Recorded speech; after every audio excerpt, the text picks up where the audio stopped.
Morning, I'm Cody. I'm with Perkins Generators. Today we're swapping out this older Olympian unit for a new Cummins generator. Follow us along for the process and talk you through every step. So we've already started unwiring the generator. Next step is to get the communication wires unwired and the battery charge circuit wires unwired. So I'm gonna get all that taken loose, get this flex conduit disconnected. All right, now that we got everything unhooked, we got our gas line unhooked. Now it's time just to pick this bad boy up off the slab, get it pulled back and get the new one set down in its place. All right, so the next step is we got this new one in place. We're gonna get everything wired up back the way it was, get all the communication wires hooked back up, all the power wires hooked back up, get the gas run to it, and then after that we're gonna test everything out. All right, so what we're doing now, we've got everything rewired, everything's back in place.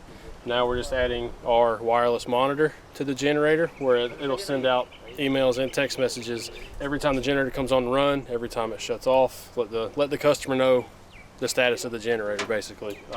We also get alerts as well. So that's what they're wired up now, and we're gonna test everything out once that's done.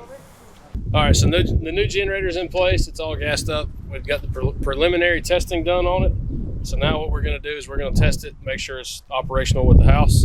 And by doing that, we're gonna simulate a power outage by turning off the breakers to the house, the main power, and then letting this thing come on and run and transferring power to the house. The generator's power in the house now. We do this test for two reasons. One, to make sure everything's gonna work the way it needs to work.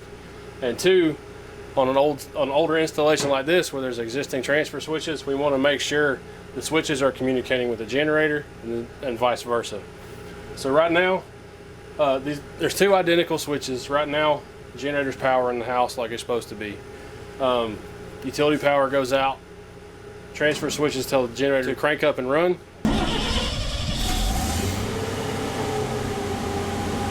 It powers up, then it transfers power to the transfer switches and thus power in the house. So these surge protectors are now code. They're required to be on all of our new installations. The way we wire them up is we protect everything from the switch into the house. So anything coming in from the disconnects outside is protected from here through the house.